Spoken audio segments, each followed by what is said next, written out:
Assalamualaikum warahmatullahi wabarakatuh. Welcome to my class, student, and nice to meet you.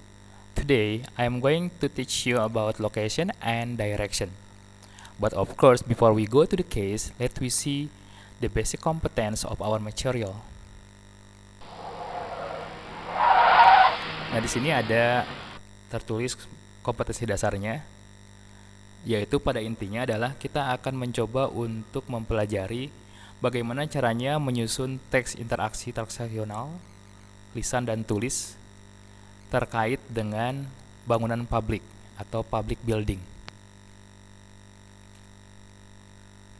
Selanjutnya, indikator pencapaian kompetensinya seperti ini. Di antaranya adalah menyebutkan ungkapan dari asking and giving direction yang terdapat di dalam sebuah contoh dialog percakapan. Now let's go to the case.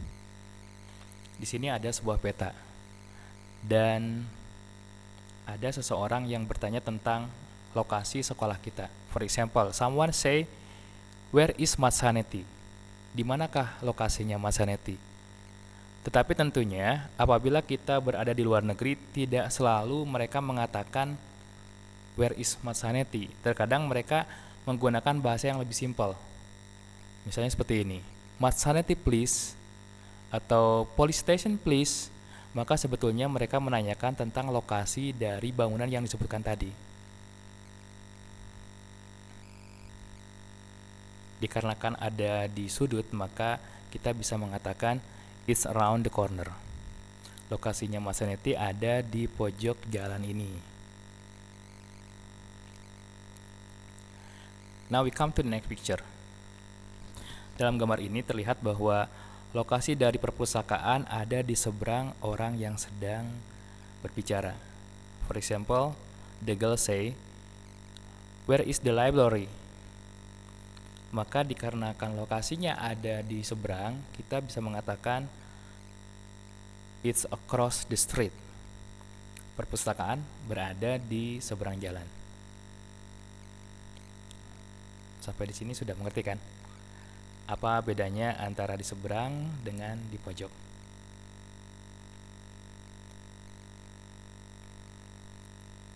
Let's come to the next picture. Di sini ada sebuah bangunan, yaitu hospital, dan jalannya lurus. Maka apabila kita akan menerangkan lokasi dari bangunan ini, ketika ada yang menanyakan where is the hospital, maka kita bisa mengatakan it's down the street. Artinya adalah bahwa rumah sakit ini ada di sekitar jalan ini, tinggal lurus saja. Well, now it's different case.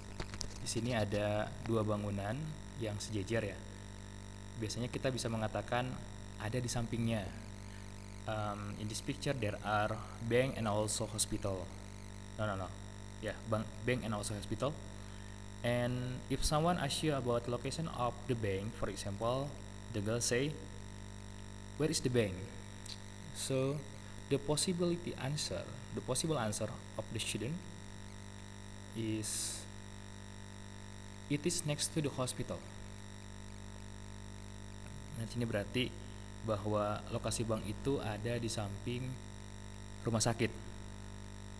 Namun dalam beberapa case atau beberapa kasus ya tidak mengatakan next to. Di samping juga bisa dirubah dengan kata beside. For example, you say it is beside the hospital. Dua-duanya benar. Nah, selanjutnya apabila kita akan mengatakan lokasi sebuah bangunan itu ada di kiri, seperti pertanyaan di sini, where is the mosque? Or someone will say, where is the mosque? Penyebutan masjid ini ada yang mengatakan mosque, ada juga yang mengatakan mosque.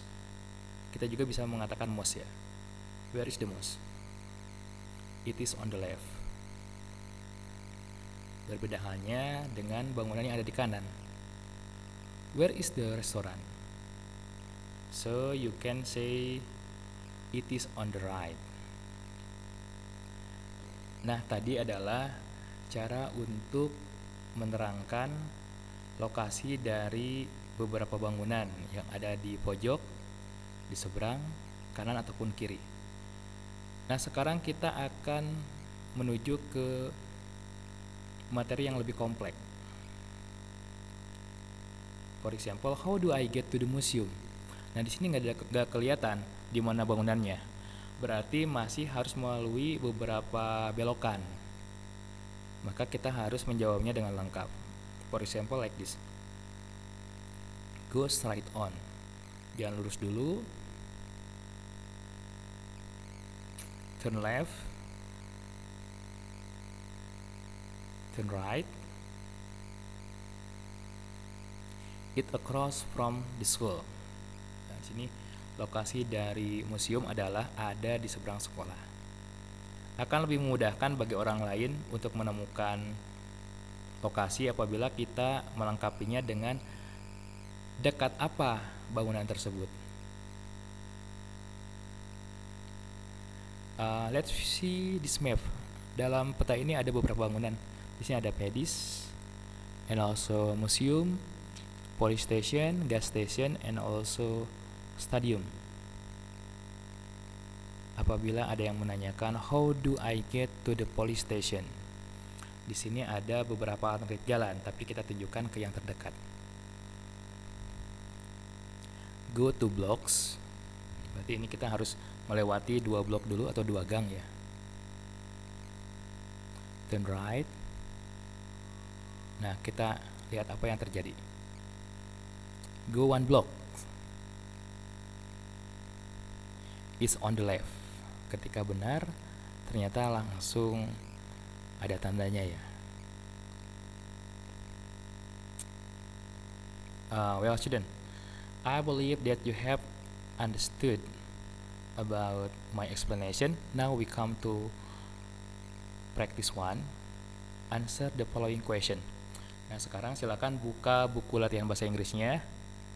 Kemudian perhatikan peta berikut ini. Kalian bisa screenshot atau memotret tampilan peta ini. Pertanyaannya adalah how do I get to the gas station? Berarti ada yang bertanya bagaimana caranya ketika akan menuju ke pom bensin. Silakan kerjakan di buku latihan dan pada pertemuan selanjutnya bisa dikumpulkan melalui WhatsApp grup tugas bahasa Inggris. Well, student, we must remember that after we get help from the others, so we should say thank you. For example, thank you for your help. Dan orang lain mungkin akan menjawab you are welcome. That's all for today. Have a nice day. Wassalamualaikum warahmatullahi wabarakatuh. Alhamdulillahirabbil alamin.